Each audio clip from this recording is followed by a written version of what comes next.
Thank you so much for your testimony. We will now move to member questions. And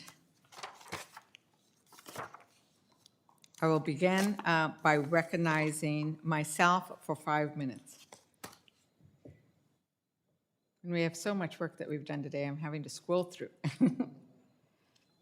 So, as I said earlier, I am quite grateful to each of you who have testified today for not only coming and providing your testimony, but for reminding us that you are bringing to the subcommittee and to Congress not just the words that you have submitted in your written testimony or spoken today, but really the wishes and intent of your elders, your people, and sometimes the salmon that you are trying to work to protect and save, the cultural sites that you should be able to protect and should not be, they're not tourist sites, they are important and revered and should be protected by those who know how to hold them sacred. And so I want to thank you, every one of you for sharing that with us.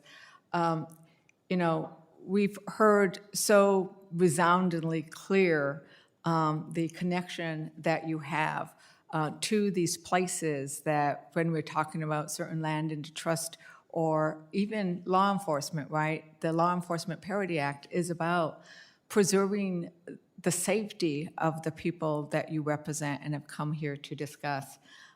So, you know, respect and reciprocity in caring for the land and caring for the people you represent is really came out clearly today in this testimony. So Chairman Pickernell, first I want to recognize the importance of your tribe of being able to enter into the longer term leases for generating economic activity. I did a lot of financing before I got to Congress, and so understand that so well. I also appreciated the manner in which you talked about the importance of having 99-year leases without having to come back to Congress so that we're not just getting, you know, okay, let's add somebody else to that lease. But could you please share with us what not having that congressional authority immediately, what impact has that had on your ability to pursue some of your economic development efforts? It's a struggle we have because while the 50-year leases have worked in the past, I think the lenders are getting to the point where they're looking at 80, 90, 99-year leases to get that sense of security on their loans and their investment into the tribes. So this just strengthens that commitment from the tribe to those lenders. Well, thank you so very much.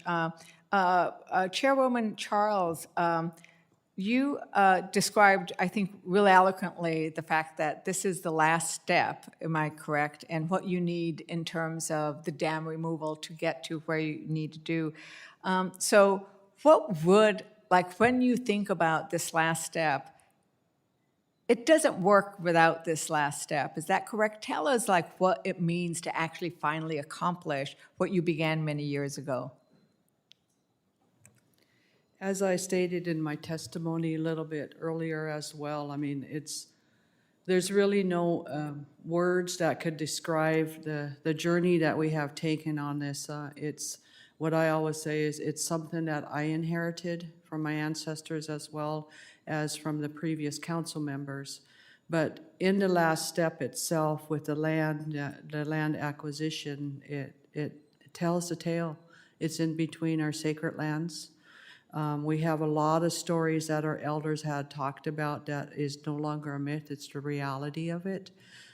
Having the stories that have been brought forth, not only to me, but to our future generations and in regards to where do we go from here?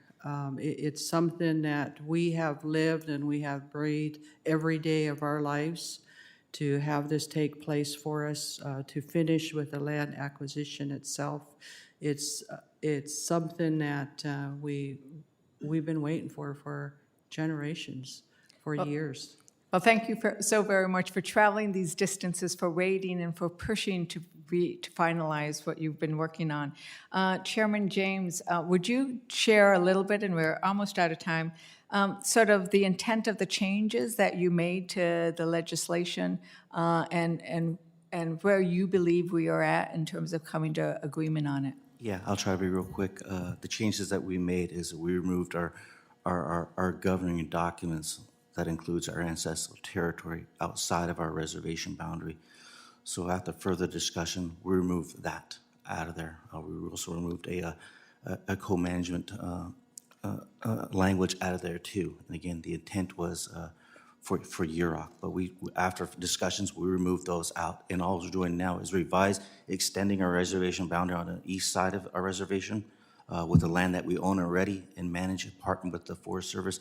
And we're also including a little over 1,200 acres, the experimental forest that's within the Forest Service's hands. And again, we have our Forest Service building, environmental department building there.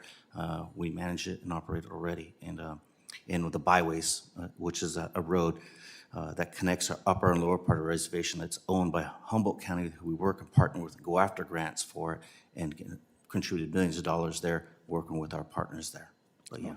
Thank you very much. And I did want to also, with regards to, I want to really thank Chairman Rupnick as well as Chairman Atterbury for the manner in which you have expressed the ability and the willingness to look at alternatives as we've worked through this legislation to what would work best in terms of getting us to a place where you come to a settlement, getting us to a place that feels more familiar and comfortable with the agencies. And so thank you very much for bringing that to your attention. And although we did require that you wait longer, I've gone over my time, and I will now yield to our ranking member for questions. Thank you, Madam Chair. I want to thank everyone for sticking with us through this recess. It is, believe me, just as frustrating for us as it is for you when this happens. Sometimes life in Congress is crazy, and this is one of those days when we feel like half our brain is in 10 different places. So thank you very much for bearing with us, because the testimony that you have and the fact that you're willing to be here testifying on behalf of your tribes is incredibly important, not just to us, but obviously to the people that you represent. Chairman Rupnick, I wanted to ask a little bit more about the economic damages that the tribe has incurred as a result of the taking of these lands, because I know that's an important part of the bill. And you'd mentioned that, I know the bill has just a benchmark figure of $10 million in it. You'd mentioned that you've done an economic analysis that puts the damage at over $99 million. Can you talk about that damage and the way it was calculated? We hired a global firm. It was Compass Lexicon that actually done the economic analysis on that. And they looked at the loss of use of land from 1849 up until the present day, or actually 2 years ago, when that study was complete. We looked at, what was available to us throughout that whole time, what should have been given to us based on the use of that land and being denied the use of that land. Well, hopefully we can right some of those historical wrongs. That's what we're hoping for too. I think everyone is unified in the desire to do that. Chairman Erickson, if you're still on remotely, I have a question for you about HR 8387. I think it's a really great bill. One of the things that I think that many members of the subcommittee want to talk about is the potential costs on extending those federal employment benefits to tribal officers. Have you done an analysis on what the fiscal impacts of that bill might be? Yeah. Do you hear me again? I want to make sure. Okay. Yeah, we've done some initial analysis. There was initially there was the defund the police movement that prompted some Washington State legislature a couple years ago. Some of that helped curtail a lot of enforcement activities that it also limited our enforcement authority. That also resulted in a lot of confusion. I think it also negatively impacted the public's views of law enforcement in general. To your question, the Washington State Association of Sheriff and Police Chiefs has released a report last year that found that Washington State has the fewest number of law enforcement officers per capita of any state in the country, with only 1.38 per 100,000 residents.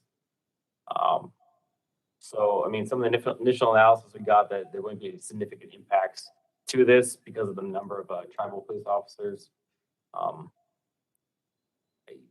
not sure if I can add any more. We've done some additional data, but based on what we've read so far, we're cautiously optimistic that the bill will not have significant impact on the direct spending. Sure. And what about the total federal government cost? Has anyone done an analysis of that? We also looked at the Congressional Budget Office, and they now analyze similar bills. I can't answer completely on that to have a good answer, but I don't think there'd be very minimal impacts, I believe. Great. And one last question for you, sir. Can you talk a little bit more about the recruitment challenges that you face in recruiting officers to do this job? Because I know your written testimony had some what I found really compelling elements to it. Yeah, so we have a lot of the issues that I have is, I mean, something that's been talked about is a lot of our just talking with our public safety director earlier, who oversees our police department, over the chief of police, mentioned some issues with local counties, knowing that they can actually, that we train great officers, and then they end up, knowing that they offer better benefits, they can actually just steal those individuals. And then also within our police department, we have a lot of issues with recruitment. Like I said, we have 9 vacancies, I believe, right now. Sorry, I should read something. But one thing I also want to talk about is the issue we have with just the amount of area our officers have to cover. So I talk about long drive times, responding to domestic violence calls, disturbance, violent offenses, that the backup time our officers have to, and the lack of backup for some is, I think, a deterrent as well. So some are talking to our public safety director, and she mentioned that for 12-hour shifts, some of our officers get close to 1,000 miles in on one shift. But at the gas up about 4 times during that shift. So just the area they have to cover, the benefits offered by their local municipalities, make it not deterrent, but it's looked at to better benefits at their agencies to work at. So it's hard to retain and recruit people. Right. Well, hopefully we'll give you some help with that. Thank you, Madam Chair. You're back. Thank you, Ranking Member. The chair would now recognize the gentlewoman, Representative McCollum, for 5 minutes. Thank you, Madam Chair. And you said it so well, and so did Ranking Member Obernolte. We can't thank you enough for your patience and hanging in with us as we went over to vote. All of us were looking at our watches saying we've got important work and important people to talk to about doing it together in partnership. So to the tribal leaders, thank you so very, very much. I would just make a quick comment. I'm glad we're finally starting to see some of these landed trusts, land settlements, and that happening. We need to figure out a way to expedite it so that as the tribal members are thinking into the future about what to do with the land, whether it's protecting the sacred site, doing economic development, school, more cultural activities on it, hunting, fishing, ricing, whatever it may be, that land come back into their possession quicker so that they can move forward. The last comment I would make is on law enforcement, something that we've heard a lot of testimony and struggle with in the Interior Appropriations Committee. The law enforcement is in several different pots of money, but there's all kinds of things that intertwine with it. Broadband, good roads in the transportation account. But then it comes down to people, right?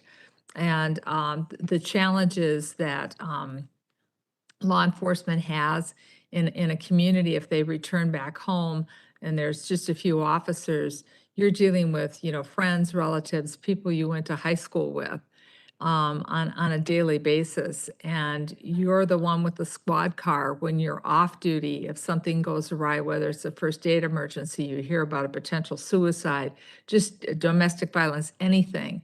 So a lot of these officers, just quite frankly, are never off duty. And municipalities such as the municipality I was in North St. Paul, We were looking to enrich our police departments by having more people with more diverse backgrounds. So that's another thing.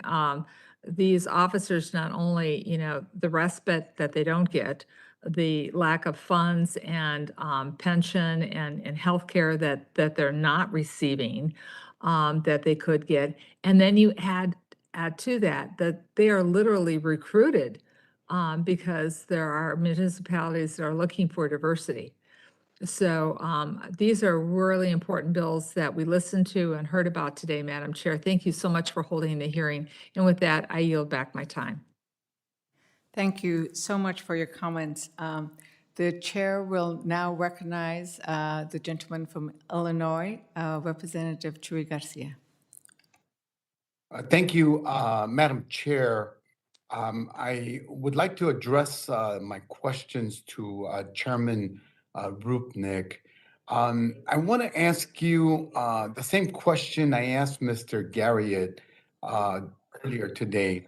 Can you describe the process that you envision to receive final compensation for the land matter of the Potawatomi that we discussed earlier and that you referenced in your testimony? Yes, thank you for that question. The process that I would hope that we could come up with, and if Congress would agree to it today, is a fair and equitable dollar amount today. I think that we could go ahead on and move forward with that. I would hope that we wouldn't have to go through the department's process, which would take and extend this out multiple months. Instead, we could work closely with the department and the tribe to come up with a fair and equitable amount, agree on that, and then get that before Congress, is my hopes. Yes, and I echo the remarks made by Representative McCollum that we should seek to accelerate and to expedite this process. These are issues that have been awaiting resolution for so long. So your point is well taken with me. Secondly, Mr. Chairman, over the last few years, especially since last year when the legislation was introduced in the Senate, are you aware of any other tribe coming forward to claim ownership of the Chabanais Reservation? I am not aware of any tribe that has come forward since the bill was introduced in the Senate. And there's been ample time and plenty of public discussion for anyone who might have an interest or a claim to have come forth during that time. Would that be an accurate statement on my part? Yes, sir, it would. We purchased 129 acres, 2009. If somebody wanted to make a claim against that purchase, they've had plenty of opportunity to do that. Okay. And could you just talk once again a little bit about, I think you stated earlier that you've spent around $10 million to repurchase that land? That's typically the way things go, especially when tribes are trying to purchase land within a reservation. Folks that own the land know that there is some culturally significant reason why the tribe wants that, and generally tribes get extorted for those lands, and it's pretty sad that tribes have to go back and repurchase land that was given to them. Yes. Thank you for emphasizing that. Those are all the questions I have. I want to associate myself with the remarks of other members for the vote series delay that all of you have experienced. We know you've traveled from afar. We appreciate your patience and thank you for hanging with us. Madam Chair, I yield back. Thank you very much. I think that concludes are there any members who have not had their 5 minutes in recognition? We don't have any on the Republican side. So, and I think we're done as well. Then I want to thank the witnesses once again. How many times can we say it? I don't think we can say it enough. Thank you for your patience, both today, and then thank you also for bringing these important pieces of legislation forward to us, for answering the questions that we have. As you know, the members may have additional questions for the witnesses, and we will ask you to kindly respond to those in writing, so we'll have them for the congressional record. And under Committee Rule 3.0, members of the committee must submit witness questions within 3 business days following the hearing, and the hearing record will be open for 10 business days for those responsive. If there is no further business, without objection, the subcommittee stands adjourned.